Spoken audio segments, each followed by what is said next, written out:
귀한 찬양 감사합니다. 하나님이 크게 기뻐하시는 줄로 믿습니다. 크리스마스 칸타타 준비를 이제 시작하고 있는 거로 알고 있는데 이번 찬양이 굉장히 현대적이고 멋있고 하나님이 참 기뻐할 만한 곡들이랍니다. 늘 볼 때마다 남자들이 참 부족하다는 생각이 드는데 좀 같이 늘 하지 않으셔도 됩니다. 이 기간에 좀 같이 참여하셔서 함께 찬양해 주시면 감사하겠습니다.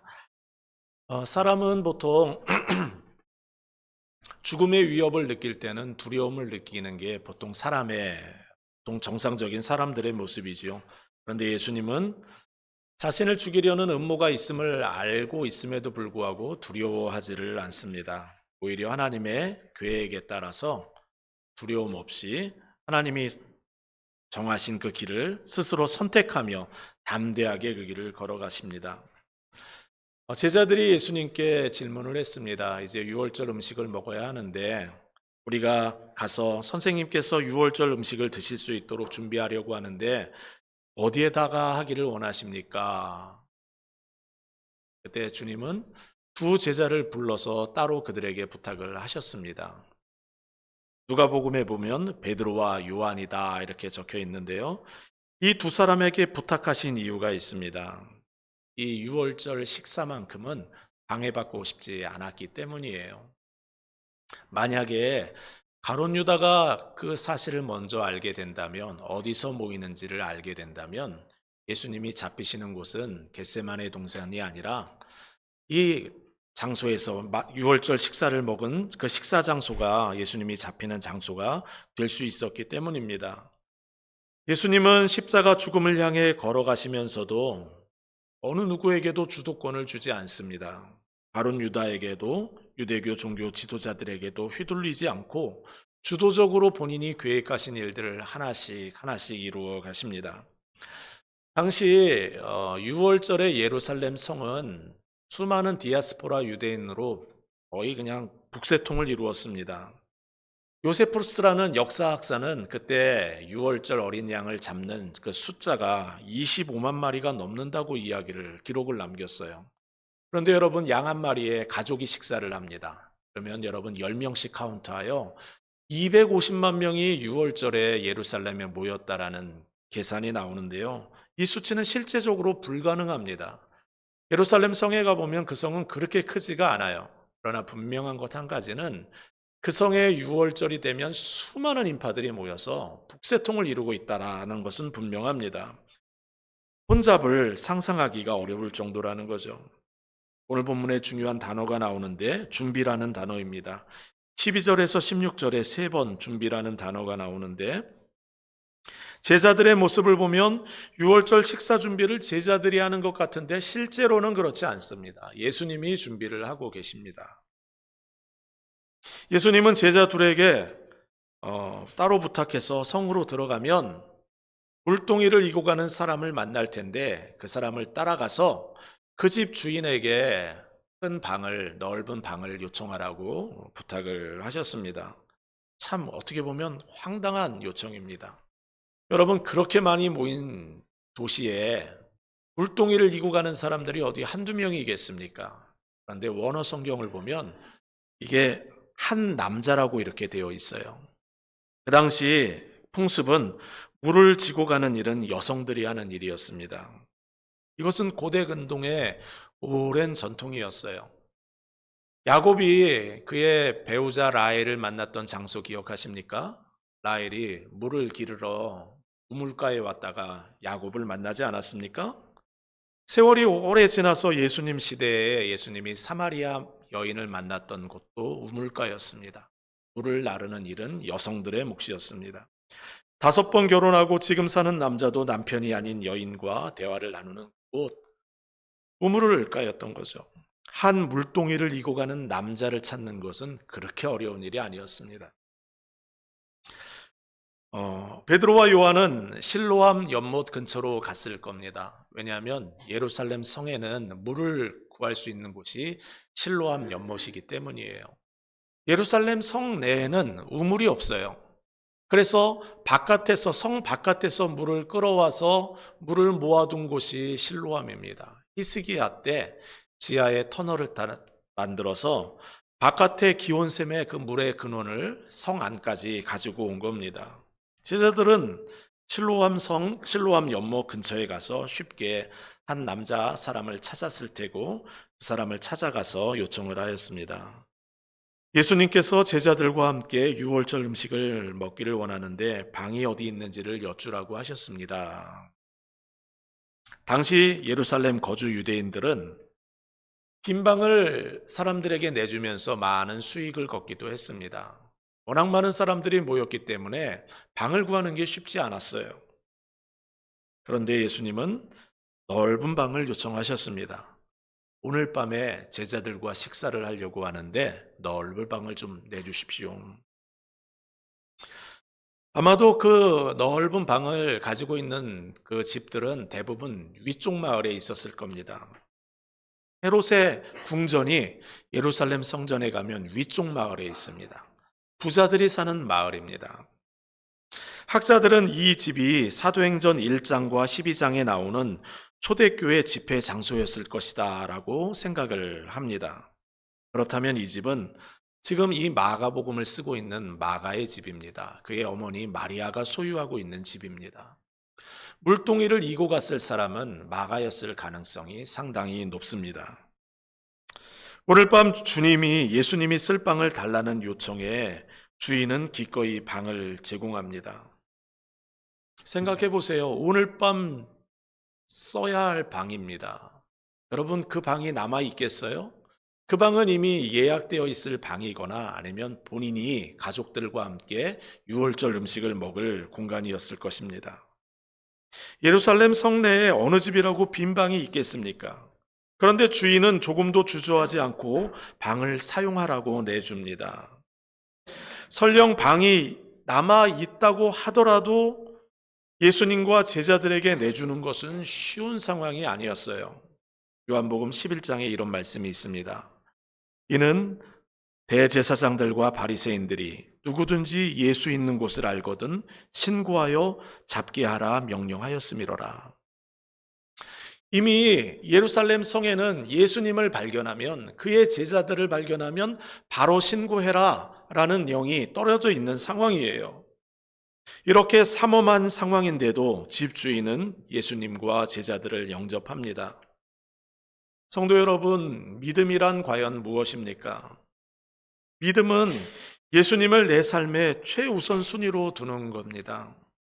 성도는 예수님의 절대적인 권위를 인정합니다.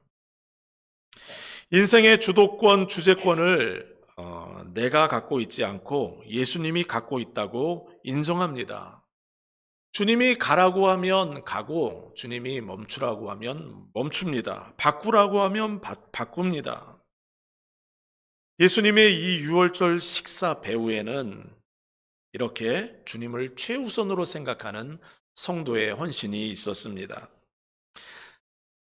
만일 그 집이 마가의 집이라면 마가는 왜 그 집 주인의 이름을 밝히지 않고 있을까요? 만일 자신의 집이었다면 자랑할 만한데도 왜 숨겼을까요? 주님의 주재권을 인정하는 성도들, 예수님의 절대적인 권위를 인정하는 성도들은 자신의 이름을 높이는 데는 관심이 없습니다. 하나님의 이름을 높이는 일에 관심을 가지고 살아갑니다. 겸손히 섬길 뿐입니다. 한국에서 부목사로 일할 때 대기업에서 근무하던 한 집사님 기억이 나는데요. 제가 전화를 드려서 간증을 좀 부탁을 드렸습니다. 회사에서 굉장히 바쁜 분이셨어요. 출장을 많이 다니던 분이셨어요. 전무라는 직함으로 일하던 분이셨는데 부탁을 드렸더니 주님이 하라니까 해야죠 하고 본인의 스케줄을 조절하십니다. 그분이 제자훈련을 받았던 때가 기억이 나는데 목요일 저녁 제자훈련을 신청을 하고는 모든 본인의 출장 일정을 목요일 기준으로 잡습니다. 1년 동안 제자훈련에 빠지지를 않습니다. 주님이 그렇게 헌신하며 주님을 최우선으로 두고 살아가는 사람들의 삶을 얼마나 귀하게 여길지 한번 생각해 보시면 좋겠습니다. 주님이 우리에게 무언가를 요청하실 때 여러분은 순종할 마음의 준비는 되어 있는지요? 돈보다, 사랑하는 사람보다, 명예보다, 자녀들보다. 주님이 여러분의 최우선 순위가 되고 있는지 우리는 늘 물어보아야 합니다. 주님이 우리에게 늘 던지는 질문이 있어요. 단골 질문입니다. 너는 이 사람들보다 이것들보다 나를 더 사랑하느냐? 미국의 39대 대통령이었던 카터 대통령의 주일학교 섬김은 우리가 여러 번 들어 알고 있지 않습니까? 그가 어떻게 하나님 나라를 섬기며 살았는지는 우리는 잘 들어서 알고 있어요. 1977년에서 87년까지 대통령으로 지냈습니다. 매 주일 아침이면 백악관에서 비행기를 타고 조지아 플레인스라는 본인이 섬기는 마라나타 침례교회로 내려가서 주일학교 성경 공부를 인도합니다. 그가 퇴임한 후에도 90살이 되었는데도 그의 삶은 변화가 없어요. 그의 사명은 말씀으로 자녀들을 양육하는 일이었습니다. 그의 사명, 메인 잡은 대통령이 아니었어요. 하나님이 주신 소명을 붙들고 아이들에게 말씀을 양육하는 것이었습니다. 우리는 기억해야 합니다. 우리가 돈 때문에, 직장 때문에, 가족 때문에 하나님이 우리에게 요구하는 것이 있음에도 불구하고 그것을 피일차일 미루고 있는 것은 있지 않은지 우리는 생각해 보아야 합니다. 여러분, 하나님은 우리에게 질문하는 분이십니다. 질문하지 않는 하나님은 하나님이 아니에요. 하나님은 우리에게 늘 물어보는 질문이 있어요. 너에게는 어떤 예수의 흔적이 있니? 라는 질문을 하십니다. 중요한 일들보다, 중요한 사람들보다 예수님의 권위를 인정하여 주님께 순종하고 헌신했던 순간이 너에게는 있니? 라는 질문을 물어보십니다. 왜 그런 질문을 하실까요? 하나님의 나라는 그렇게 하나님께 순종하는 사람들을 통하여 세워지기 때문에 그래요. 날이 저물어 유월절 식사가 시작되었습니다. 12제자가 함께 했습니다. 식사 자리에서 예수님이 아주 심각한 이야기를 하세요. 너희 중에 한 사람이 나를 팔 거다. 여러분, 그 넓은 방에는 제자들만 있지 않았습니다. 제자들을 포함하여 그 저택의 식구들, 그리고 예수를 따르던 많은 무리들이 함께 식사에 참여했을 거라고 학자들이 추정합니다. 왜냐하면 유월절 식사는 보통 가족 중심의 식사였기 때문에 더 많은 사람들이 모였을 거라고 봅니다. 아이들도 여성들도 참여했던 유월절 식사였습니다. 그런데 주님은 그 많은 사람들 중에 배신자가 있는데 그 배신자가 그 많은 사람들 중에 12명 중에 있다라고 말씀을 하셨습니다. 기독교 역사 가운데 가장 중요한 성만찬을 제정하는 그 거룩하고 엄숙하고 역사적인 순간에 예수님은 배신자 이야기를 꺼내셨습니다. 우리는 그가 누구인지 잘 알고 있죠? 가룟 유다입니다. 마가는 이것을 알고 있음에도 불구하고 의도적으로 배신자 이름을 거론하지를 않습니다. 요한복음에 보면 내용이 구체적으로 나와 있어요. 너희 중에 배신자가 있다고 할 때 제자들이 돌아가며 질문합니다. 주님, 저는 아니지요. 돌아가면서 한 사람씩 주님, 저는 아니지요라고 질문을 합니다. 주님은 아니라고 답을 해주세요. 그런데 가룟 유다가 질문을 합니다. 선생님, 저는 아니지요. 누가 예수님을 배신합니까? 질문하는 제자들의 그 질문의 이 내용을 잘 들어보면 배신하는 사람이 누구인지를 알 수가 있어요. 예수님을 주님으로 모시고 살아가는 성도들은 예수님을 배신하지 않습니다. 하지만 예수님을 그냥 선생님 정도 생각하는 사람은 언제든지 예수님을 배신할 수가 있습니다. 지금 예수님을 팔아넘길 계획을 다 세워놓고 나는 아니지요라고 음흉하게 질문하는 그 가룟 유다의 모습이 무섭기만 합니다. 그런데 오늘 본문 마가복음에는 가룟 유다의 이름 자체를 꺼내지를 않습니다. 유월절 식사 자리에서 이미 범인이 특정되었는데도 마가는 범인이 누구인지를 밝히는데 관심이 없습니다. 마가는 그날 밤 제자들이 주님, 저는 아니지요 하며 두려워했던 그 상황을 집중하여 생각하기를 원합니다. 왜 그렇게 기록했을까요? 예수님 따라다니면서 돈과 명예에 정신이 팔려 여전히 엉뚱한 행동만 하고 있는 제자들에게는 그런 시간이 필요했던 것처럼 우리 중에 누군가가 세상에 너무 많이 마음에 팔려 살아가고 있다면 주님 저는 아니죠 라는 이 질문을 우리도 던져보아야 하는 것 아닌가. 마가의 그런 의도가 감추어져 있는 것처럼 보여집니다. 실제로 그날 밤 유월절 식사를 마친 후에 가룟 유다는 예수님을 배신했습니다. 그런데 이야기가 거기서 끝나지 않아요. 가룟 유다는 배신했고 나머지 모든 제자들은 예수님을 모른다고 거짓말했고 변절했습니다. 예수님은 제자들이 그렇게 다 배신하고 변절하고 떠날 것을 알고 계셨어요. 27절에 너희가 다 나를 버리리라 말씀을 하셨어요. 참 슬픈 이야기입니다. 주님은 제자들 중 하나가 배신하고 다 변절할 것을 알매도 불구하고 그들과 유월절 식사를 하고 계십니다. 사도 요한은 요한복음에서 그날 밤을 이렇게 시작하고 있습니다. 유월절 전에 예수께서 자기가 세상을 떠나 아버지께로 돌아갈 때가 이른 줄을 아시고 세상에 있는 자기 사람들을 사랑하시되 끝까지 사랑하시니라. 변절자, 배신자들을 사랑하시되 끝까지 사랑하시니라. 주님은 자격이 전혀 없는 사람을 사랑하는 분이십니다.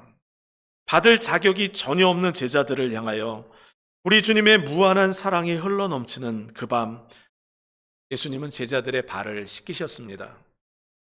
배신자의 발, 변절자들의 발, 그들을 씻기시며 그들을 끝까지 사랑하셨습니다. 예수님의 그 사랑을 바울은 이렇게 기록하고 있습니다. 우리가 아직 죄인 되었을 때, 우리가 아직 연약할 때에 그리스도께서 경건하지 않은 자들을 위하여 죽으셨도다.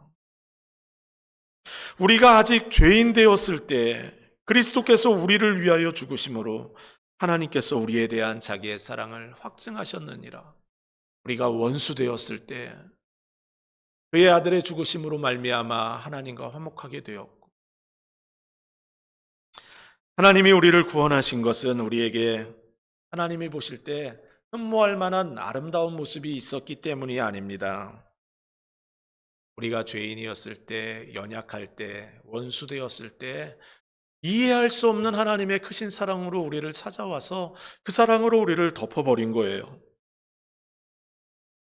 그는 허물과 죄로 죽었던 너희를 살리셨도다. 그때의 너희는 그 가운데 행하여 이 세상 풍조를 따르고 공중의 권세 잡은 자를 따랐으니 곧 지금 불순종의 아들들 가운데 역사하는 영이라. 전에는 우리도 다 그 가운데 우리 육체의 욕심을 따라 지내며 육체와 마음에 원하는 것을 하여 다른 이들과 같이 본질상 진노의 자녀이었더니 긍휼이 풍성하신 하나님이 우리를 사랑하신 그 큰 사랑을 인하여 허물로 죽은 우리를 그리스도와 함께 살리셨고 너희는 은혜로 구원을 받은 것이라. 하느님이 우리를 구원하신 것은 우리가 육체의 욕심을 따라 육체와 마음이 원하는 대로 세상 사람들과 다를 것이 전혀 없는 진노의 자식대로 살아가는 그때에 긍휼이 풍성하신 하나님이 그 큰 사랑을 인하여 우리를 자녀 삼으셨다는 겁니다. 예수님이 원수를 사랑하여 구원하신 대표적인 인물이 사도 바울 아닙니까? 사도 바울은 예수 믿는 사람들을 잡아 죽이는 일에 이골이 난 사람입니다. 스데반이 순교할 때도 그 일을 계획했던 사람이 사도 바울입니다. 사도 바울만큼 구원받을 자격이 없는 사람이 어디에 또 있겠습니까? 그로 인해 수도 없이 많은 그리스도인이 죽었고 수도 없이 많은 사람들이 고난당하고 고통당했는데 어떻게 그가 하나님의 자녀가 될 수 있겠습니까? 하나님의 사랑이, 그 긍휼의 풍성하심이, 그 큰 사랑이 사도 바울을 가득 그 마음을 자녀로 삼으셨기 때문입니다. 바울은 자격 없는 자에게 부어주신 측량할 수 없는 하나님의 사랑을 이렇게 말했습니다. 이쁘다 모든 사람이 받을 만한 이 말이요 그리스도 예수께서 죄인을 구원하시려고 세상에 임하셨다 하였도다. 죄인 중에 내가 괴순이라. 그러나 내가 긍휼을 입은 까닭은 예수 그리스도께서 내게 먼저 일체 오래 참으사 후에 주를 믿어 영생을 얻는 자들의 본이 되게 하려 하심이라. 죄인 중에 괴수인 바울을 예수님이 사랑한 이유가 뭐라고 나와 있습니까? 바울처럼 완악한 사람도, 이 세상에 그 어떤 악한 사람도 예수님의 사랑을 받지 못할 사람은 아무도 없다라는 사실을 알려주기 위하여 바울을 그렇게 내버려 두셨다고 말씀을 하십니다. 주님은 오늘도 우리에게 말씀하십니다. 내가 온 것은 의인을 부르러 온 것이 아니라 죄인을 불러 회개시키려고 왔다, 이렇게 이야기를 하십니다. 지난 9월 25일에 코미디계의 대부로 불리는 전유성 씨가 소천하였습니다. 그는 하루에 책 한 권 읽을 정도로 굉장히 박식한 인물로 알려져 있습니다. 워낙 이성적 사고가 강한 사람이어서 하나님을 잘 받아들이지 못하는 사람이었어요. 그런데 전유성 씨에게는 좋은 믿음의 후배들이 많이 있었습니다. 이성미 씨는 38년 동안 전유성 씨를 위해 기도했다고 합니다. 조혜련, 박미선, 김지선 모두가 전유성 씨가 예수 믿기를 위해 오랜 세월 전도를 했는데 듣지 않는 거예요. 세상에서는 존경받는 사람입니다. 유명한 사람입니다. 하지만 하나님 앞에 볼 때는 이처럼 완악한 사람이 없습니다. 건강이 극도로 악화되던 지난 8월 조혜련 씨가 미국에 간증 집회를 왔다가 그의 동생인 전유성 씨를 만납니다. 전유성 씨가 부탁을 해요.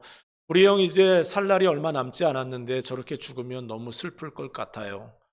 누가 좀 가서 복음을 전했으면 좋겠습니다. 조혜련 씨가 전유성 씨가 어려서부터 알고 지냈던 한 목사님을 찾아서 그분에게 부탁을 하여 가서 복음을 전할 것을 요청합니다. 예전 같았으면은 듣지도 않고 그만두라고 했을 텐데 전유성 씨가 이야기를 다 복음을 듣고 그리고 영접 기도를 합니다. 소식을 들은 조혜련 씨는 바로 병원으로 달려가서 본인이 휴대하고 있던 가죽 십자가를 쥐어주며 주님께 기도하라고, 주님 의지하라고. 전유성 씨가 조혜련 씨에게 이렇게 이야기를 해요. 예전에 박미선 씨가 나에게 작은 성경책을 주고 갔는데 창세기부터 지금 레위기까지 읽고 있다고. 그런데 지금 몸이 너무 약해져서 이제 더 이상 읽지는 못하겠다고. 그날 이후 전유성 씨의 병실에서는 날마다 성경 말씀과 찬송가가 흘러나옵니다. 전유성 씨는 병실을 찾은 후배들과 함께 일했던 작가들 그리고 딸 전재비에게 기도를 하며 그들을 위하여 기도하기 시작합니다. 그리고 오는 손님들에게 이렇게 이야기를 해요. 내가 당신들을 위해도 기도해도 되겠습니까? 그들을 위하여 한 사람 한 사람을 위하여 기도하면 후배들, 작가들은 아멘으로 화답합니다. 딸에게는 하나님을 믿으라는 유언을 남겼습니다. 그리고 지난달 25일 전유성 씨는 하나님 품에 안겼고 베이직교회 조정민 목사님이 장례를 집례하였습니다. 하나님이 선택한 하나님의 사람들 끝까지 추적하여서 믿음으로 그 사랑으로 안아주십니다. 아무리 거부하고 외면한다고 해도 하나님의 사랑은 끝이 없어요. 끝까지 추적하여 우리를 사랑으로 안아주십니다. 요즘 유행하는 영어 찬양 가사 중에 이런 가사가 있습니다. Your goodness is running after, it's running after me라는 가사가 있어요. 주님의 선하심이 나를 포기하지 않고 쫓아옵니다. 주님은 끊임없이 나를 향해 달려오십니다. 어떤 이유로든 우리 주님은 오늘 이 자리에 불러 모으신 여러분 모두를 이해할 수 없는 큰 사랑으로 여러분들을 찾아가십니다. 그 사랑을 믿음으로 받아들이기를 주님은 원하시고 주님과 함께 새로운 삶을 살기를 주님은 원하십니다. 유월절 식사가 시작되었습니다. 주님이 아주 중요한 말씀을 하십니다. 이것은 많은 사람을 위하여 흘리는 피 곧 언약의 피니라. 성경에 언약의 피라는 말은 마가복음 14장과 출애굽기 24장 딱 2번 나옵니다.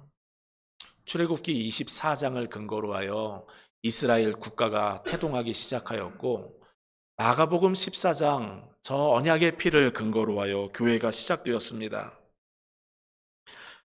출애굽기 24장의 내용은 모세는 아론과 그의 아들들과 장로 70명을 데리고 시내산에 올라갔어요.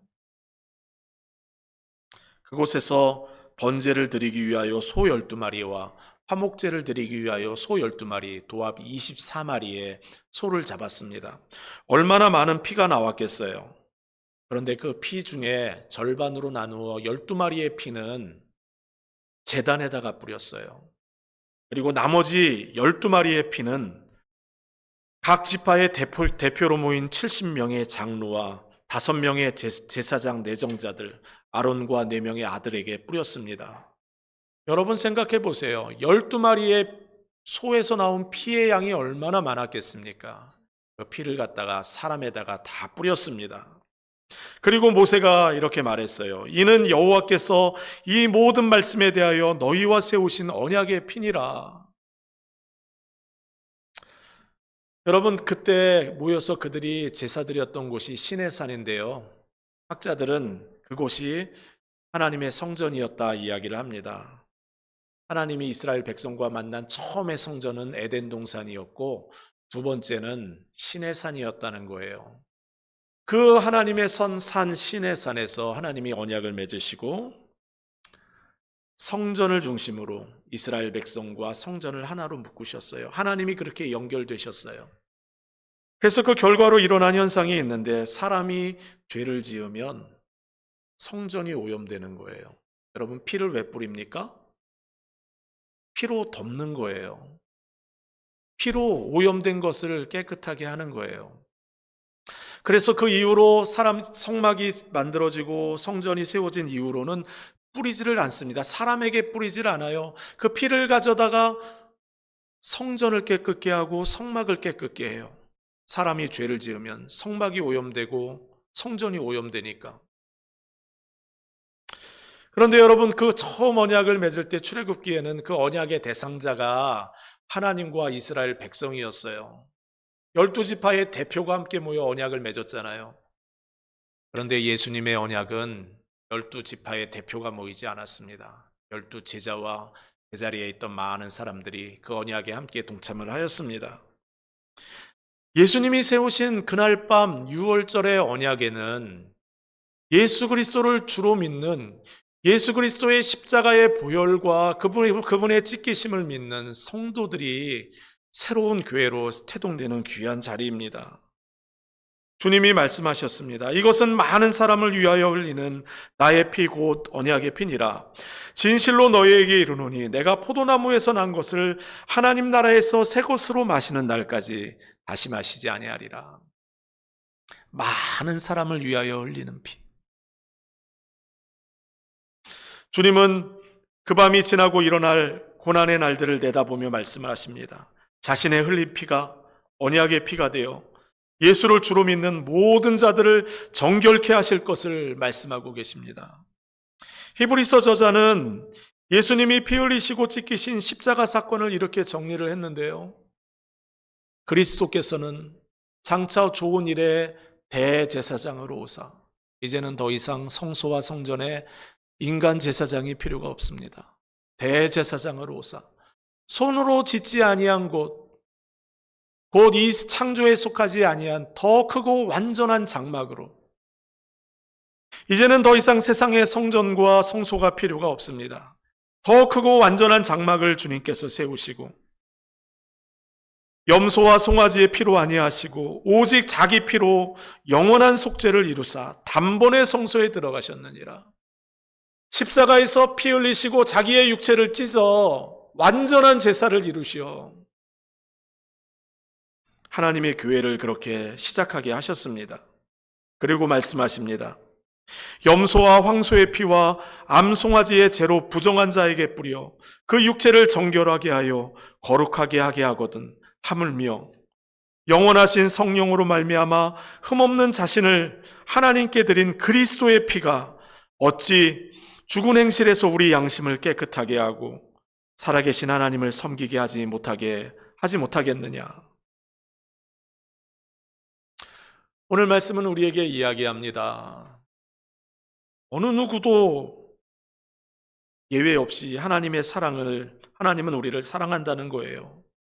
유대인이든 이방인이든 주님은 거절하지 않습니다. 깨달음이 적다고 해서, 허황된 마음으로 주님을 따라다닌다고 해서, 제자다운 모습이 우리에게 조금 부족하다고 해서 주님은 거절하지 않으십니다. 주님이 변화시켜 사용할 테니 가까이 와서 주의 사랑을 받아들이고 주님의 은혜 앞에 나오라고 요청하십니다.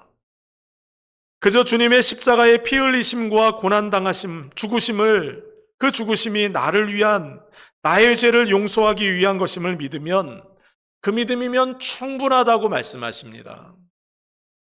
우리에게 주님을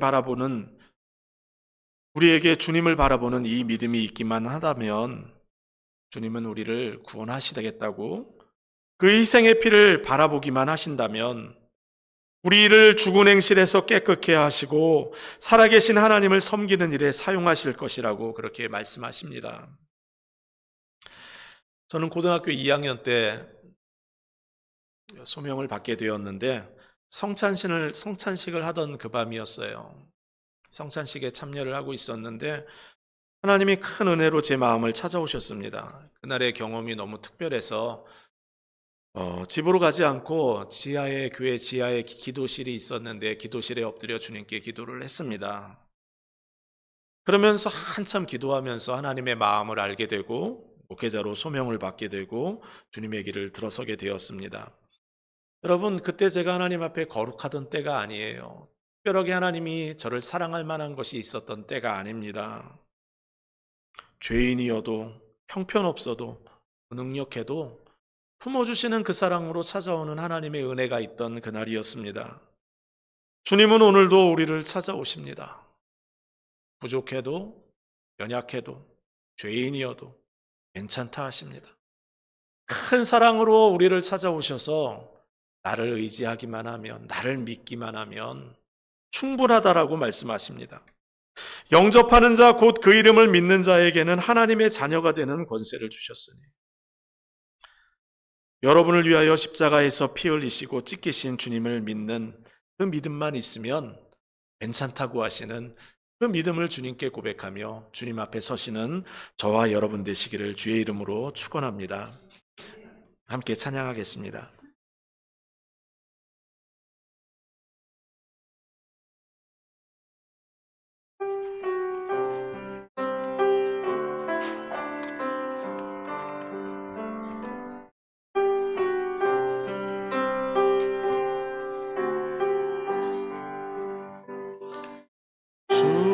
주보혈날 정결케 하고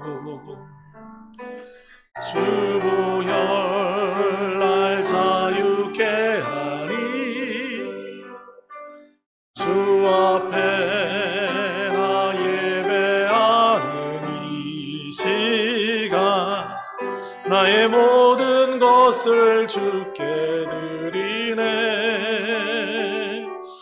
주의 손 날 위에 찢기셨고 주의 발 날 위에 박히셨으니 이제는 내가 사는 것이 아니요 오직 주를 위해 사는 것이라.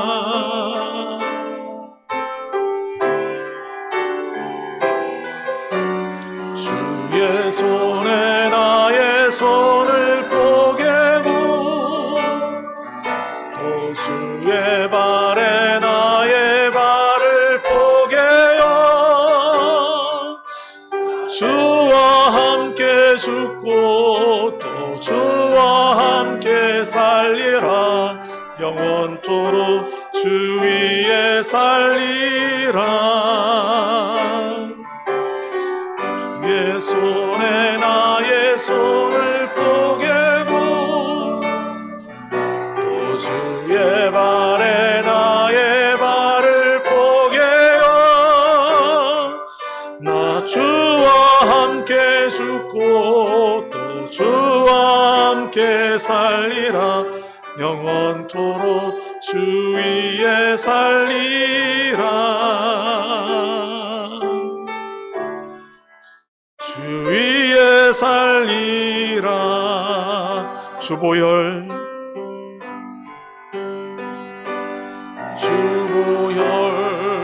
날 정결케 하고 주보혈 날 자유케 하니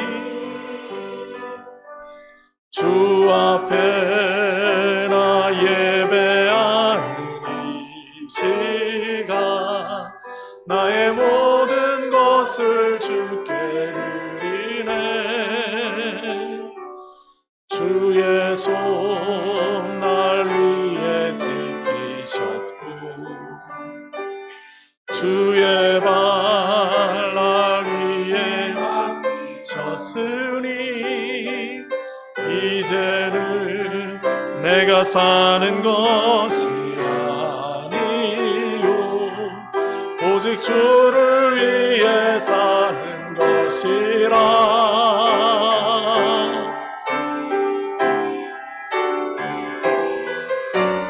주의 손에 나의 손을 포개어 또 주의 발에 나의 발 포개어 나 주와 함께 죽고 주와 함께 살리라. 영원토록 주 위에 살리라. 손에 나의 손 포개고 또 주의 발에 나의 발 포개어 주와 함께 죽고 또 주와 함께 살리라. 영원토록 주 위에 살리라. 주 위에 살리라. 말씀 생각하며 함께 기도하겠습니다. 우리가 주님을 거부하고 부인하고 모른 척해도 주님의 그 선하심과 인자하신 사랑이 우리를 추격하고 우리를 붙들어 주셔서 오늘 우리가 이 자리에 모였습니다. 받을 자격이 없는 자에게 주신 그 놀라운 은혜가 오늘 우리가 주님 앞에 다시 주님의 얼굴을 바라는 힘이 됩니다. 주님, 정말 주님을 더욱 뜨겁게 사랑하며 살아갈 수 있는 은혜를 주십시오. 주님이 요청하면 주님을 최우선으로 모시고 주님이 나의 전적인 권위를 가지시고 주님 앞에서 쓰임받는 인생 살아가게 하여 주십시오. 주님, 원하옵기는 이 자리에 혹시 예수를 주로 고백하지 않은 분이 계시다면, 예수님을 나의 주님, 나의 하나님으로 영접하지 않은 분이 계시다면 이 시간 주님은 여러분에게 또 한 번 요청하십니다. 볼지어다 내가 문 밖에 서서 두드리노니 누구든지 내 음성을 듣고 문을 열면 내가 그에게로 들어가 그로 더불어 먹고 그와 함께 마시리라. 주님의 요청에 따라 반응하며 주님 앞에 서는 기도를 주님 앞에 드렸으면 좋겠습니다. 오늘 말씀을 생각하며 주님의 사랑에 대한 감사, 주님께 헌신을 다짐하는 기도, 주님, 제가 주를 모시며 주님 앞에 살겠습니다. 기도드리며 주님 앞에 나아가겠습니다. 함께 기도하겠습니다. 사랑과 은혜 많으신 아버지 하나님, 아버지 하나님, 하나님의 시간입니다. 하나님의 시간입니다. 우리 찾아오셔서 말씀하시는 하나님의 시간입니다. 하나님 아버지, 은혜로 찾아오시는 하나님의 은혜 시간입니다. 사랑하시고, 교만하고 음란해도 여전히 사랑하시고, 넘어지고 쓰러져도 여전히 사랑하시는 하나님의 그 놀라운 사랑과 그 놀라운 은혜가 있어서 오늘 아버지 하나님 우리가 이 자리에 모였습니다. 하나님 아버지 그 사랑을 기억하며 그 사랑 앞에 엎드려 살아가게 하여 주시고, 하나님 아버지 정말 주님이 원하시는 아버지 하나님 믿음의 길을 걸어갈 수 있도록 은혜를 더하여 주시고 성령 하나님 함께 하여 주시며 주님 역사하여 주시고 주님 붙들어 주시기를 원합니다. 주님 우리 가운데 크신 은혜로 찾아와 주옵소서. 예수님의 이름으로 기도드립니다. 아멘.